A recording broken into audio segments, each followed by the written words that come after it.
ഈ നേപ്പാളിൽ നടക്കുന്ന ഈ പ്രക്ഷോഭങ്ങളും ഇതൊക്കെ ഡൽഹി ഒബ്സർവ് ചെയ്തുകൊണ്ടിരിക്കുകയാണ്. ഇപ്പോൾ ഡൽഹിക്ക് എന്താണ് ഇതിൽ ചെയ്യാൻ പറ്റുക? യഥാർത്ഥത്തിൽ ഇനിയൊന്നും ചെയ്യാനില്ല ഷിബിലി. പക്ഷേ ഞാൻ വിചാരിക്കുന്നത്, എൻ്റെ ഒരു തോന്നൽ, നേരത്തെ തന്നെ നമ്മൾ അതിനകത്ത് ഇടപെടേണ്ടതായിരുന്നു എന്നുള്ളതാണ്. എന്ന് പറഞ്ഞാൽ നമ്മളൊരു സൈനികമായിട്ടുള്ള ഇടപെടൽ അവരാവശ്യപ്പെടാതെ ചെയ്യാൻ ബുദ്ധിമുട്ടാണ്. പക്ഷേ നമ്മൾ അങ്ങോട്ട് ഓഫർ ചെയ്യുകയും അവരാവശ്യപ്പെടാനുള്ളൊരു ടോക്സ് നടത്തുകയൊക്കെ ചെയ്യേണ്ടതാണ്. കാരണം നമ്മൾ അങ്ങനെ പലപ്പോഴും ചെയ്തിട്ടുണ്ട്. ഇപ്പം നമുക്കറിയാലോ, തമിഴ് പുലികളും അതുപോലെ ശ്രീലങ്കയിൽ വലിയ പ്രശ്നമുണ്ടായപ്പോൾ ഇന്ത്യൻ പീസ് കീപ്പിംഗ് ഫോഴ്സാണ് ശ്രീലങ്കയിൽ ചെല്ലുകയും അത് അടിച്ചമർത്തുകയൊക്കെ ചെയ്തതിൻ്റെ പിന്നിൽ അതിൻ്റെ പ്രശ്നം കൊണ്ടാണ് പിന്നെ രാജീവ് ഗാന്ധിക്ക് എന്ത് ചെയ്യേണ്ടി വന്നത്, രക്തസാക്ഷിത്വം വരിക്കേണ്ടി വന്നത് എന്നൊക്കെ നമുക്കറിയാം. അപ്പോൾ അതുപോലെ തന്നെ ഇപ്പോൾ ബംഗ്ലാദേശിലുണ്ടായിട്ടുള്ള കലാപത്തിൽ ഇന്ത്യ നേരത്തെ തന്നെ ഇടപെട്ടിട്ടുണ്ട്. കാരണം ആ ബംഗ്ലാദേശിലുണ്ടാകുന്ന കലാപത്തിൽ ഇടപെടുകയും പാകിസ്ഥാനുമായിട്ട് ഇന്ത്യ യുദ്ധം നടത്തുകയും പാകിസ്ഥാനും ബംഗ്ലാദേശും അതായത് രണ്ട് രാജ്യങ്ങളാക്കി അത് വിഭജിക്കുകയൊക്കെ ചെയ്തത് ഇന്ത്യയാണ്. അതിൻ്റെ പ്രധാനപ്പെട്ട കാരണം എന്താ വെച്ചാൽ, ലോകത്തെ ഏറ്റവും പ്രധാനപ്പെട്ടൊരു കാര്യം, ജനങ്ങൾക്ക് അറിയേണ്ട ഒരു കാര്യം എന്ന് പറയുന്നത്, അയൽ രാജ്യങ്ങളുമായി വളരെ നല്ല ബന്ധമുണ്ടാവുക എന്ന് പറഞ്ഞാൽ നമ്മുടെ ബോർഡറുകൾ വളരെ സുരക്ഷിതമായി ഇരിക്കുക എന്നുള്ളതാണ്. ആ ബോർഡറുകൾ സുരക്ഷിതമായി ഇരുന്നാൽ നമ്മൾ മറ്റ് കാര്യങ്ങളിലേക്കൊന്നും പ്രശ്നത്തിൽ ഉണ്ടാക്കാൻ വേണ്ടി പോകണ്ട. പകരം നമുക്ക് നമ്മുടെ രാജ്യത്തെ ഡെവലപ്മെൻറ്റിലൊക്കെ തന്നെ ഫോക്കസ് ചെയ്യാം. ഇപ്പോൾ ഉദാഹരണത്തിന് US, കാനഡ, അതുപോലെ തന്നെ ഇപ്പോൾ നമ്മൾ സ്വീഡൻ അല്ലെങ്കിൽ ഡെൻമാർക്ക്, ഇത്തരം രാജ്യങ്ങൾ, ഡെവലപ്പ് ചെയ്തുകൊണ്ടിരിക്കുന്ന രാജ്യങ്ങൾ എടുത്ത് നോക്കിയാൽ കാണാം. അതുപോലെ ഇപ്പോൾ സിംഗപ്പൂർ ആണെങ്കിലും അല്ലെങ്കിൽ മലേഷ്യ ആണെങ്കിലും പോലുള്ള രാജ്യങ്ങളൊക്കെ തന്നെ അവർക്കൊന്നും തന്നെ ഈ പറയുന്ന പ്രശ്നങ്ങളില്ല. അതായത് അയൽ രാജ്യങ്ങളുമായിട്ട് നല്ല ബന്ധവും അയൽ രാജ്യങ്ങളിലൊക്കെ തന്നെ സ്റ്റേബിളായിട്ടുള്ള ഗവൺമെൻറ്റുകളും ഒരു പൊളിറ്റിക്കൽ സിസ്റ്റവും ഒക്കെ തന്നെ ഉണ്ട്. ഇപ്പോൾ യഥാർത്ഥത്തിൽ ഈ ഷെയ്ഖ് ഹസീനയുമായിട്ട് ഇന്ത്യക്ക് വളരെ നല്ല ബന്ധമുണ്ടായിരുന്നു. പക്ഷേ ഷെയ്ഖ് ഹസീന മാറിയതിന് ശേഷം ഇപ്പോൾ ഇന്ത്യയുമായിട്ട് അത്ര നല്ല ബന്ധം അല്ല. അപ്പോൾ അതുകൊണ്ട് തന്നെ ഇത്തരം പ്രശ്നങ്ങളൊക്കെ ഇന്ത്യയെ വളരെ മോശമായിട്ട് ബാധിക്കും. ലോകത്തെവിടെയും ഒരു എക്കോണമി ഡെവലപ്പ് ചെയ്തിട്ടുള്ളത് അതിൻ്റെ അയൽ രാജ്യങ്ങളുമായി നല്ല ബന്ധവും അവിടെയൊക്കെ തന്നെ അയൽ രാജ്യങ്ങളിലൊക്കെ തന്നെ വളരെ സുസ്ഥിരമായ ഭരണവും ഉണ്ടായിക്കൊണ്ടിരിക്കുമ്പോഴാണ്. അല്ലാതെ ഒരു കാരണവശാലും നമ്മൾ ഉദ്ദേശിക്കുന്ന പോലെ അയൽ രാജ്യങ്ങളിൽ മുഴുവൻ പ്രശ്നവും നമ്മൾ മാത്രമായിട്ട് ഡെവലപ്പ് ചെയ്യുകയും ചെയ്യുന്നില്ല. ഷിബിലി ചോദിച്ച പോലെ ഇപ്പോൾ ബംഗ്ലാദേശിൽ നമ്മളങ്ങനെ എല്ലാ രാജ്യങ്ങളുമായിട്ട് നമുക്ക് പ്രശ്നത്തിലാണ്. ഇപ്പോൾ യഥാർത്ഥത്തിൽ ഇപ്പോൾ ശ്രീലങ്കയിൽ നമുക്കറിയാമല്ലോ, 2022 രാജപക്സെ കുടുംബം, അതിന് മുമ്പേ പ്രശ്നം തുടങ്ങിയാണ്. ആളുകൾ പറയുന്നത് രാജപക്സെ ഒളിച്ചോടിയപ്പോഴാണ് പ്രശ്നം. ഒളിച്ചോടിയപ്പോഴല്ല പ്രശ്നം. കാരണം അതിനു മുമ്പ് തന്നെ ഹബ്ബൻഡോട്ട മറ്റേ പോർട്ടടക്കമുള്ള നിരവധി കാര്യങ്ങളിൽ ചൈന വലിയ തോതിൽ ഇൻവെസ്റ്റ്മെൻറ്റ് നടത്തുകയും ആ ഇൻവെസ്റ്റ്മെൻറ്റ് നടത്തുന്നതൊക്കെ തന്നെ ഇന്ത്യക്ക് വലിയ ഭീഷണിയാവുകയും ചെയ്തിട്ടുണ്ട്.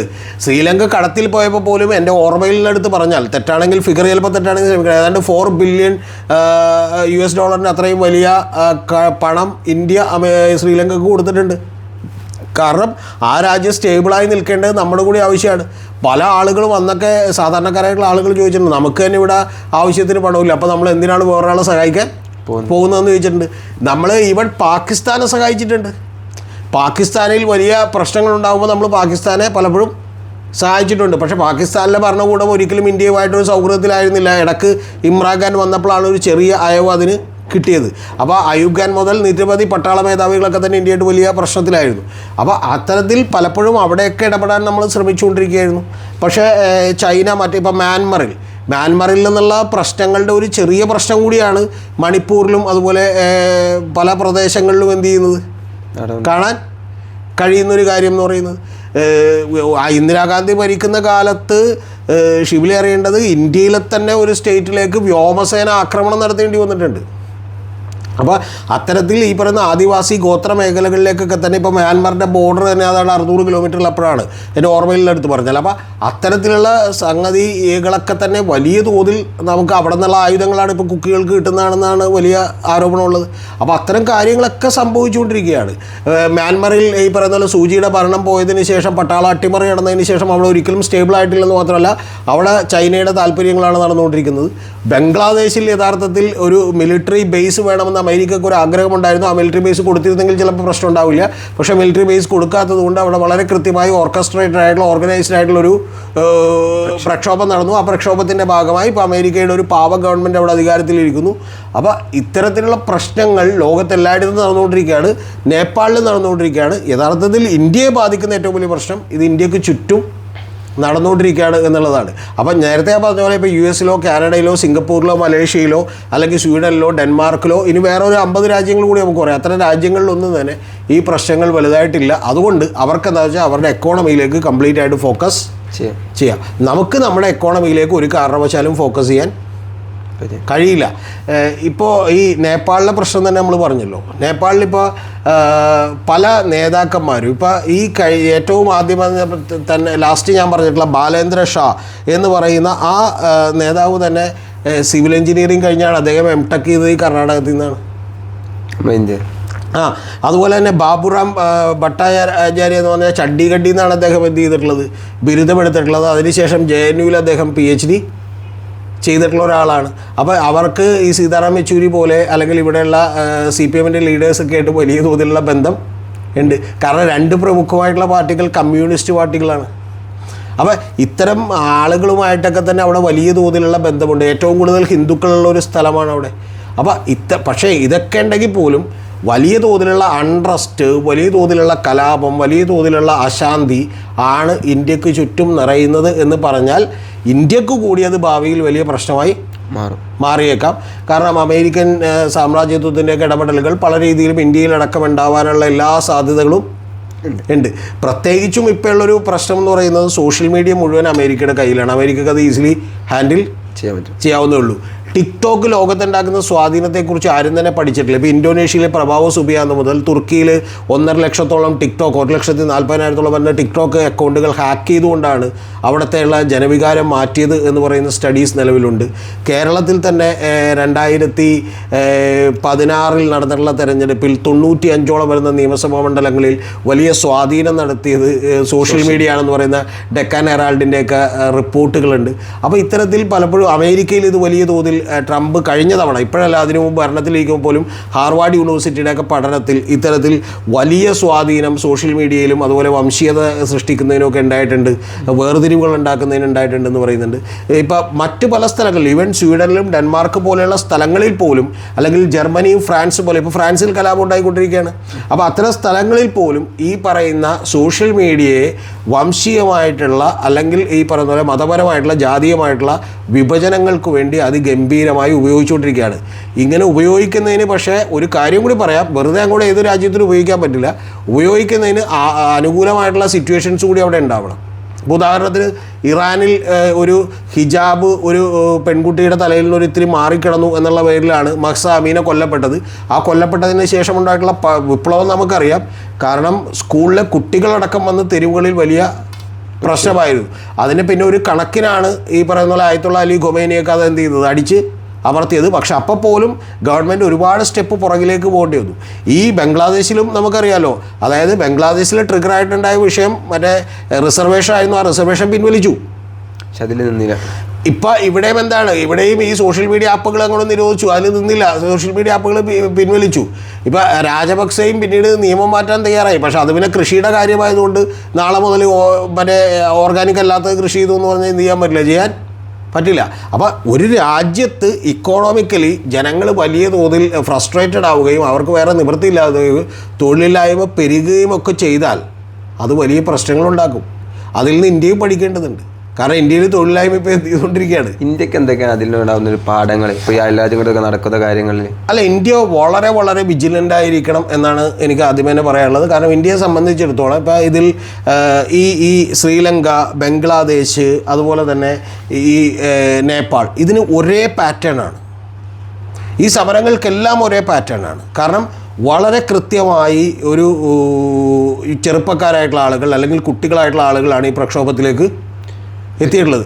ഇപ്പം ബാലേന്ദ്ര ഷാ പോലും എന്ന് പറയുന്ന ഇപ്പോൾ ഭരണം ഏറ്റെടുക്കണമെന്ന് അവിടെ സോഷ്യൽ മീഡിയയിൽ മുറവിളി കൂട്ടുന്ന കാഠ്മണ്ഡുവിലെ മേയർ പോലും പറയുന്നത് എന്താണെന്ന് വെച്ചിട്ടുണ്ടെങ്കിൽ ഇത് 28 വയസ്സ് വരെയുള്ള കുട്ടികളാണ് ഇതിൽ പങ്കെടുക്കുന്നത്, അതുകൊണ്ട് 35-കാരനെ എനിക്ക് പങ്കെടുക്കാൻ കഴിയില്ലെന്നാണ്. അപ്പം ഞാൻ പറഞ്ഞത് ഈ പറയുന്ന എല്ലാ ഗ്രൂപ്പുകളും തന്നെ വളരെ ആക്റ്റീവായി നിലകൊള്ളുകയാണ് എന്നുള്ളത് നമ്മൾ യാഥാർത്ഥ്യത്തോട് മനസ്സിലാക്കണം. ഇന്ത്യയിലുള്ള സിറ്റുവേഷൻ ഇപ്പോൾ ഇന്ത്യയിൽ തൊഴിലില്ലായ്മയുടെ കാര്യത്തിൽ ഇന്ത്യ തൊഴിലില്ലായ്മ വളരും എന്ന് പറയുന്നൊരു സിംറ്റംസാണ്.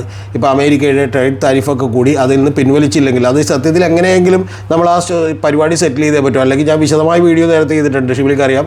ചൈനയിലും അല്ലെങ്കിൽ നമുക്ക് റഷ്യയിലൊന്നും കൊണ്ട് നമ്മുടെ പരിപാടിയൊന്നും വിൽക്കാൻ കഴിയില്ല. ഇതിനോടൊപ്പം വളരുന്നത് എന്താ, റഷ്യയുടെ ഓയിൽ മേടിക്കുന്നതുകൊണ്ട് ഇവിടുത്തെ ജനത്തിന് യാതൊരു വിധത്തിലുള്ള പ്രയോജനവുമില്ല. പകരം ഏറ്റവും വലിയ പ്രയോജനം എന്ന് പറയുന്നത് ഇവിടെ ഈ പറയുന്ന രണ്ട്, അത് അംബാനിക്കും അതുപോലെ തന്നെ നയാര ഗ്രൂപ്പിനും മാത്രം, റിലയൻസിനും നയാര ഗ്രൂപ്പിനും മാത്രമേ ഉള്ളൂ എന്ന് പറയുന്നൊരു കാര്യം ഉണ്ട്. അതോടൊപ്പം തന്നെ ഇവിടെ വോട്ട് ചോരി എന്ന് പറയുന്നൊരു വലിയ വിവാദം കത്തിക്കൊണ്ടിരിക്കുകയാണ്. ആ വിവാദത്തിൽ ചില സിംറ്റംസ് കാണുന്നുണ്ട്. എന്ന് പറഞ്ഞിട്ടുണ്ടെങ്കിൽ ജനങ്ങൾ വലിയ രോഷാകുലരാണെന്നും സോഷ്യൽ മീഡിയയിലൊക്കെ വലിയ തോതിലുള്ള ഉയർച്ച ഫോളോവേഴ്സിൻ്റെ കാര്യത്തിലും അതുപോലെ ലൈക്സിൻ്റെ കാര്യത്തിലുമൊക്കെ രാഹുൽ ഗാന്ധിക്ക് കിട്ടുന്നുവെന്ന് പറയുന്നതിൽ നിന്നൊക്കെ യഥാർത്ഥത്തിൽ നമ്മുടെ ഭരണകൂടം വളരെ ജാഗ്രതയോടുകൂടി പഠിക്കുകയും തെറ്റുകൾ തിരുത്തുകയും വേണം എന്നുള്ളത് നമ്മൾ മറന്നു പോകരുത്.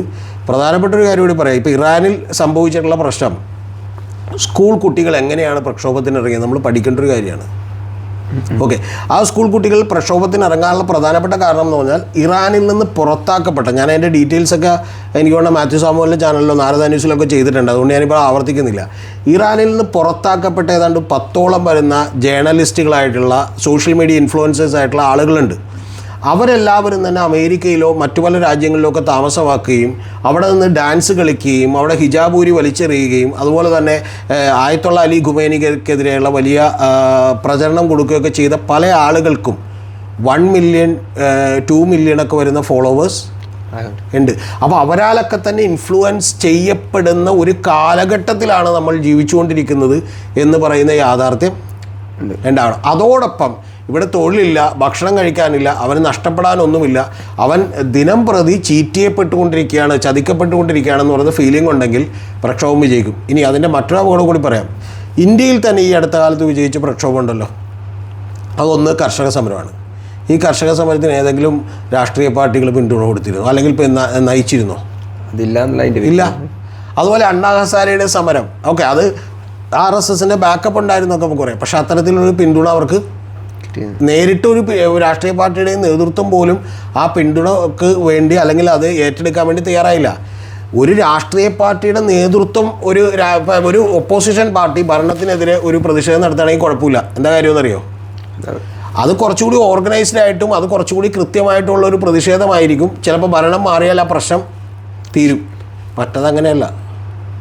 മറ്റത് വളരെ ഒട്ടും ഓർഗനൈസ്ഡ് അല്ലാത്ത, വളരെ ഈ പറയുന്ന പോലെ തോന്നുന്ന പോലെ പ്രതിഷേധം സംഘടിപ്പിക്കുക എന്ന് പറയുമ്പോൾ അത് വരാനിരിക്കുന്നത് വലിയ കലാപമാണ്. അതുകൊണ്ടാണ് പല മന്ത്രിമാരും റോഡിലിറങ്ങിയാൽ ഇപ്പോൾ നേപ്പാളിൽ തല്ല് കിട്ടുന്നത്, പല പ്രധാനമന്ത്രിമാരുടെയും ഭാര്യമാർക്ക് വരെ അടി കിട്ടിക്കൊണ്ടിരിക്കുന്നത്. പലരും ഈ പറയുന്ന പോലെ എങ്ങനെയെങ്കിലും ഫ്ലൈറ്റോ ഹെലികോപ്റ്ററോ പിടിച്ച് അപ്പം തന്നെ മറ്റൊരു രാജ്യത്തേക്ക് സ്ഥലം വിടുന്നത്, തിരിച്ചു വരാൻ പറ്റാത്ത വിധത്തിൽ അവരേതെങ്കിലും രാജ്യത്ത് അഭയാർത്ഥിയായി കഴിയേണ്ടി വരുന്നത്. അതുകൊണ്ടാണ് രാജപക്സേക്കും കോടികളുണ്ടായിരുന്നു, ഇപ്പോൾ ഈ നേപ്പാളിലെ ആളുകളും കോടികൾ ഉണ്ടാക്കിയിട്ടുണ്ട്. നമുക്കറിയാം ഇമ്രാൻഖാൻ്റെ ഭരണകാലത്തുമൊക്കെ തന്നെ അവിടെ നിന്ന് പോയി കളഞ്ഞിട്ടുള്ള ഇമ്രാൻഖാനോട് കൂട്ടുകൂടി നിന്നിരുന്നൊരു പുള്ളിക്കാരിയുണ്ട് തോഷിയാന കേസിലൊക്കെ തന്നെ. അവരൊക്കെ തന്നെ ഇതുപോലെ പോയപ്പോൾ കോടികളുണ്ടായിരുന്നു. പക്ഷേ ഒരിക്കലും സ്വന്തം രാജ്യത്തേക്ക് പിന്നെ തിരിച്ചു വരാൻ കഴിയില്ല. അപ്പോൾ അതുകൊണ്ട് ഇന്ത്യ ഇതിൽ നിന്ന് വളരെ ജാഗ്രതയോടുകൂടി വളരെ ഒബ്സർവ് ചെയ്തുകൊണ്ട് നിരീക്ഷിച്ചുകൊണ്ട് നിരവധി കാര്യങ്ങൾ പഠിക്കേണ്ടതുണ്ട്.